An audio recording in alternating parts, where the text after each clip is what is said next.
NFL Draft royalty and grand poobah Mel Kiper Jr. released his mock draft 2.0, and it had an interesting caveat where we actually missed it the first time around, but the Vikings go offensive line and ignore the best cornerback in the draft, but so in his 1.0, he mocked USC junior guard Alijah Vera-Tucker to the Vikings. Same thing in 2.0. This is what he wrote about AVT.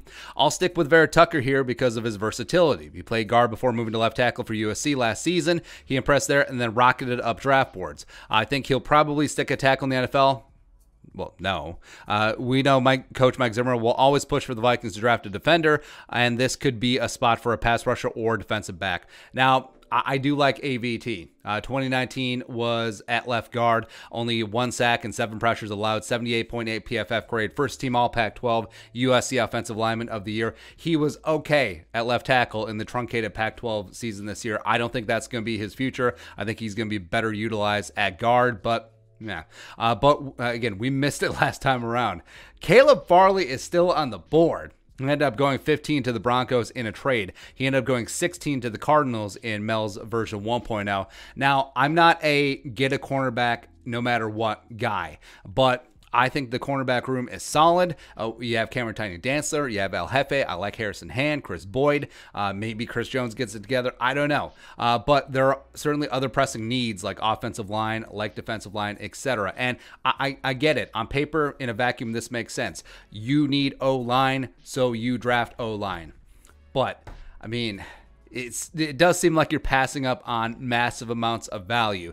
If the cornerback 1 in this draft falls into your lap, you need to consider it, man. Because think about it.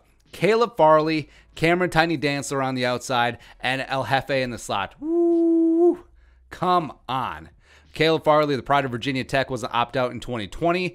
6'2", 207, long arms, 86.9 PFF grade in 2019 as a sophomore, including a 90.5 grade in coverage. 12 passes broken up, 1 interception, 26.8 quarterback rating when thrown at. Remember, you get 39.6 if you just throw it straight into the ground. And yes, AVT will be a nice player in this league, but Caleb Farley has a legit chance to be a superstar right out of the gate.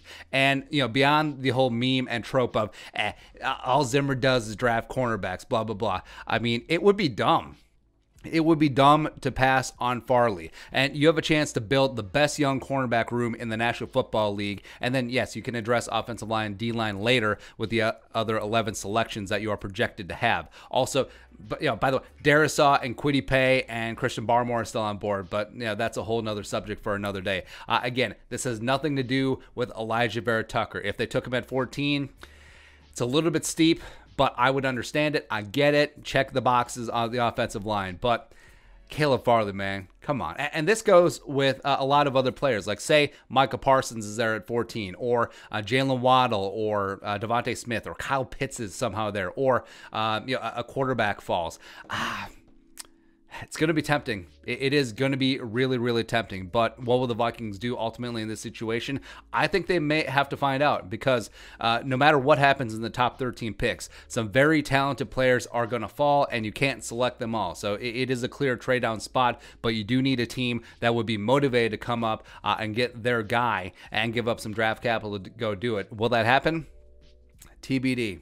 TBD. But like we said, if this went down, Vera-Tucker, understand, but it just seems like a potential spot for embarrassment, because I'm very bullish on Caleb Farley. I think he could become the next Stephon Gilmore. I think he could be that next alpha cornerback 1 traveling dude. And if you have another guy like that in Cameron Dantzler, which I think he could develop in, and then Jeff Gladney is going to become one of the better slot cornerbacks in the league, that is disgusting, and that's something you can't pass up, and that's something where Vikings fans will always look back on. It's like, oh, yeah, we passed on the best cornerback in the league. It's like the Wolves when they had 2 chances to draft Steph Curry, and they didn't.